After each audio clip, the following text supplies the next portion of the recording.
السلام علیکم ورحمۃ اللہ وبرکاتہ۔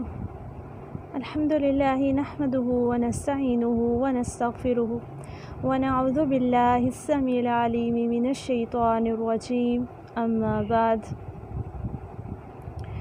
ایمان کی شاخوں میں آج ہم شاخ نمبر 10 دیکھیں گے۔ اللہ تعالیٰ کی محبت کے فرض ہونے پر ایمان۔ اللہ تعالیٰ سے تمام چیزوں سے بڑھ کر محبت رکھنا ایمان کا جز ہے۔ ایمان والے سب سے بڑھ کر اللہ تعالیٰ سے محبت کرتے ہیں، جسے کہ قرآن پاک میں ارشاد ہے وَمِنَ النَّاسِ مَن يَتَّخِذُ مِن دُونِ اللَّهِ أَندَادًا يُحِبُّونَهُمْ كَحُبِّ اللَّهِ وَالَّذِينَ آمَنُوا أَشَدُّ حُبًّا لِلَّهِ۔ اور لوگوں میں سے بعض وہ ہیں جو غیر اللہ میں سے کچھ شریک بنا لیتے ہیں، وہ ان سے اللہ کی محبت جیسی محبت کرتے ہیں، اور وہ لوگ جو ایمان لائے اللہ سے محبت میں کہیں زیادہ ہیں۔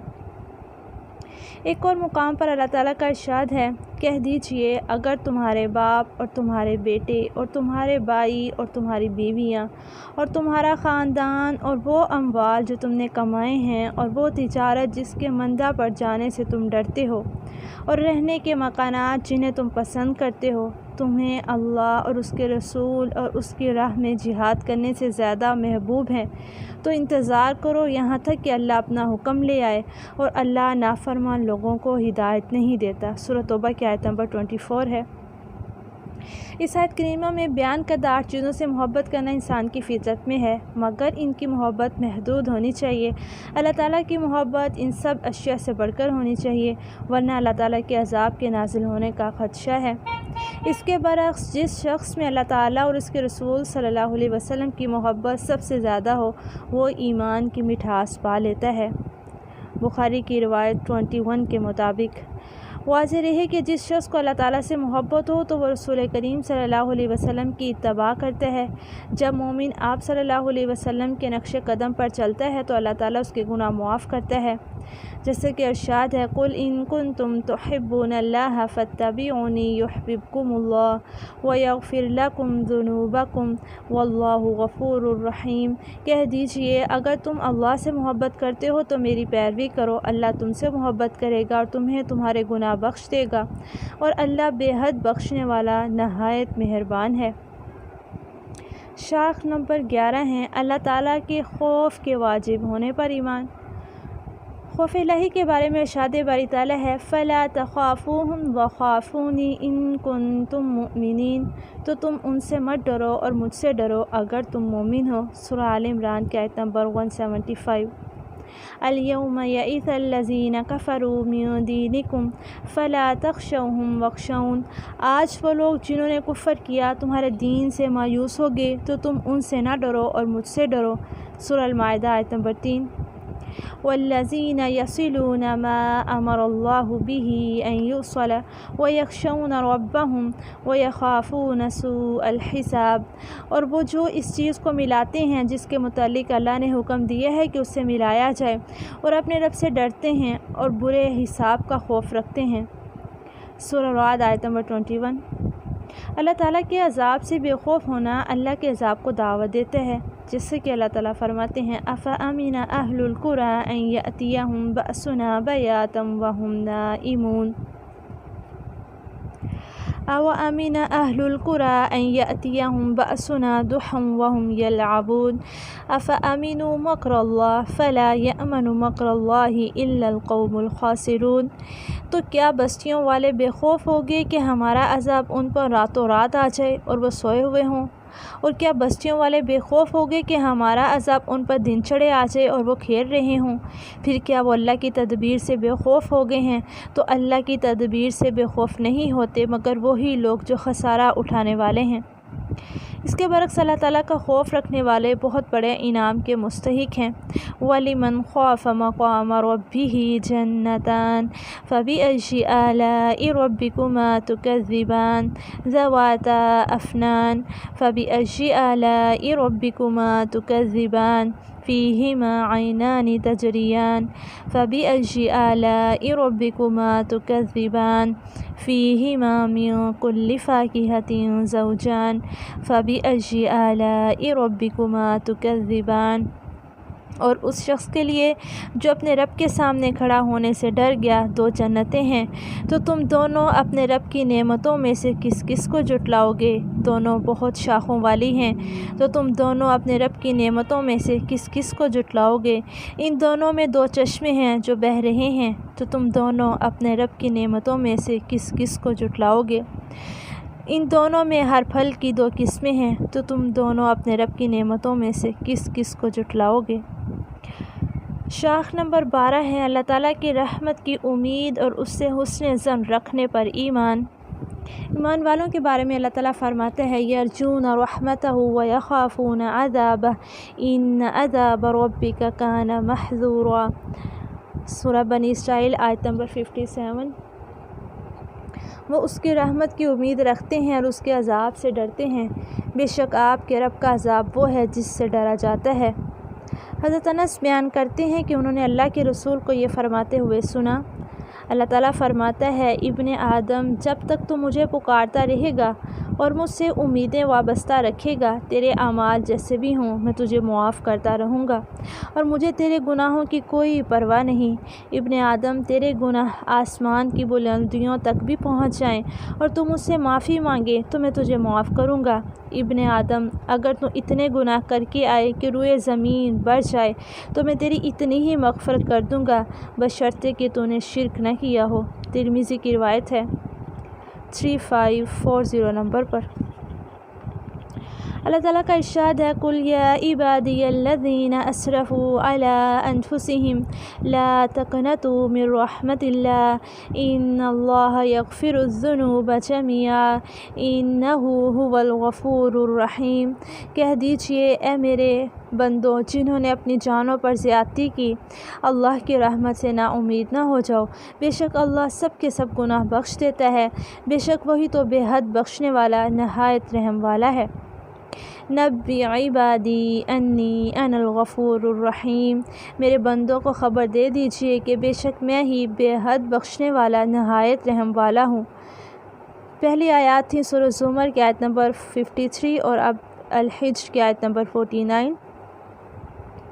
غافر الذنب وقابل التوب شدید العقاب ذی الطول لا الہ الا هو الیہ المصیر، گناہ بخشنے والا اور توبہ قبول کرنے والا، بہت سخت سزا والا، بڑے فضل والا، اس کے سوا کوئی معبود نہیں، اسی کی طرف لوٹ کر جانا ہے۔ سورہ المؤمن آیت نمبر 3۔ وَلَا تَيْأَسُوا مِن رَّوْحِ اللَّهِ إِنَّهُ لَا يَيْأَسُ مِن رَّوْحِ اللَّهِ إِلَّا الْقَوْمُ الْكَافِرُونَ، اور اللہ کی رحمت سے مایوس نہ ہونا، بے شک حقیقت یہ ہے کہ اللہ کی رحمت سے نا امید نہیں ہوتے مگر وہی لوگ جو کافر ہیں۔ سورہ یوسف آیت نمبر 87۔ والذین کفروا بآیات اللہ ولقائہ اولئک یئسوا من رحمتی واولئک لہم عذاب علیم، اور اس کی نشانیوں میں سے تمہارا دن اور رات میں سونا اور تمہارا اس کے فضل سے تلاش کرنا ہے، بے شک اس میں ان لوگوں کے لیے یقیناً بہت سی نشانیاں ہیں جو سنتے ہیں۔ لہٰذا اللہ تعالیٰ کی رحمت سے مایوس نہیں ہونا چاہیے۔ رسول اللہ صلی اللہ علیہ وسلم نے بیان کیا کہ ایک شخص نے قسم اٹھائی کہ اللہ فلاں شخص کو معاف نہیں کرے گا۔ اللہ نے فرمایا یہ کون ہے جو میری قسم کھا کر کہتا ہے کہ میں فلاں کی مغفرت نہیں کروں گا، میں نے اسے معاف کر دیا جبکہ تیرا عمل ضائع کر دیا۔ مسلم کی روایت ہے 2621 نمبر پر۔ اللہ تعالیٰ کے ساتھ گمان کے بارے میں ارشاد نبوی ہے جو شخص فوت ہو وہ اس حال میں فوت ہو کہ وہ اللہ تعالیٰ کے ساتھ اچھا گمان رکھتا ہو۔ مسلم کی روایت ہے 2877 نمبر پر۔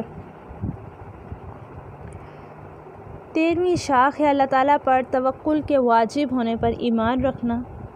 ہر مومن پر لازم ہے کہ اللہ تعالیٰ پر توکل کرے، جیسے کہ ارشاد باری تعالیٰ ہے اِذْ هَمَّت طَّائِفَتَانِ مِنکُمْ أَن تَفْشَلَا وَاللَّهُ وَلِیُّهُمَا وَعَلَى اللَّهِ فَلْيَتَوَکَّلِ الْمُؤْمِنُونَ، جب تم میں سے 2 جماعتوں نے ارادہ کیا کہ ہمت ہار دیں، حالانکہ اللہ ان دونوں کا دوست تھا، اور اللہ ہی پر پس لازم ہے کہ مومن بھروسہ کریں۔ سورہ آل عمران آیت نمبر 122۔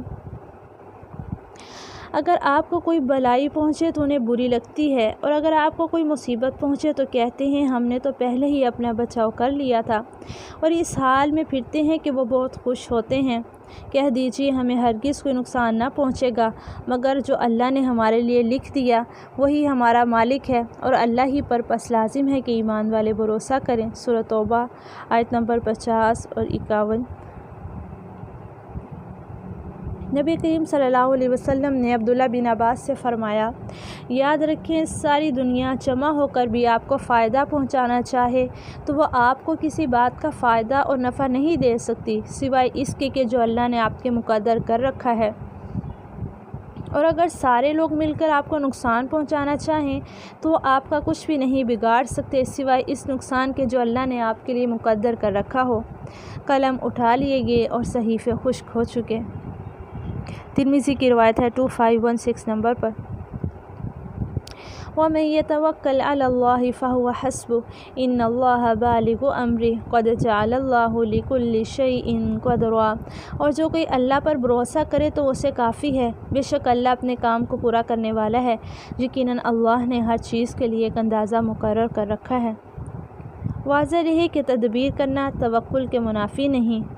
ایک حدیث میں نبی کریم صلی اللہ علیہ وسلم نے فرمایا، اگر تم اللہ پر بھروسہ رکھو جیسا کہ اس پر بھروسہ رکھنے کا حق ہے تو وہ تمہیں پرندوں کی طرح رزق دے گا کہ وہ صبح خالی پیٹ گھونسلوں سے نکلتے ہیں اور شام کو پیٹ بھر کر واپس لوٹتے ہیں۔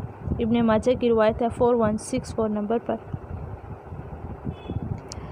شاخ نمبر 14 ہے نبی کریم صلی اللہ علیہ وسلم سے محبت کے واجب ہونے پر ایمان۔